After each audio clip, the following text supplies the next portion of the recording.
When I was a little boy and going to the Immaculate Conception Grammar School and then to Malden Catholic and Boston College Law School, Catholic school every day for 20 years, I was taught from the time I was a little boy that Jesus, when he was confronted with the problem of a dearth of food and drink, took 5 loaves and 2 fishes and was able to turn it into enough to feed 5,000 people with 12 baskets left over. And I believe that. I believe Jesus did that. However, the United States only has 2% of the world's oil reserves.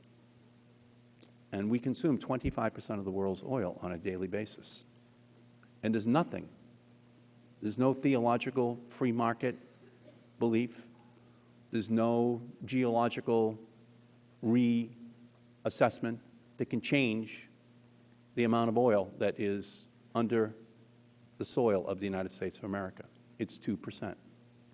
So the question that we have for our committee, since we are the long-term planning committee for the national security of the United States, because oil is the single most important national security issue, is whether we're going to put together a plan for the fact that our population is going to go from 300 million to 400 million by the year 2050, and that those who are alive today will be consuming that 2% of the oil. What is the plan for those people? What are we going to put in place? And my argument is, with this amendment, is that we are going to look at the technologies which we consume. We are going to do so in a way that does not impact our economy, that actually makes us the technological giant which we are in this field. It reduces the amount of oil which we consume, consistent with the fact that we only have 2% of the oil in the world, and it damages our national security and economic security to ignore that fact long term, and that we are the technology committee. We are the committee with jurisdiction over how efficient the buildings, the appliances, and the vehicles, and the boats, and the planes, and the trains, which we use in our country to propel our economy. And if we ignore that issue, that efficiency issue, then we do so at our long-term peril. And it's the people who are sitting here who are the National Security Committee for our country, because oil and OPEC in the Middle East is only going to rise like a mushroom cloud out of the Middle East as each decade goes by. Every one of us knows that. And we are the ones who have to respond.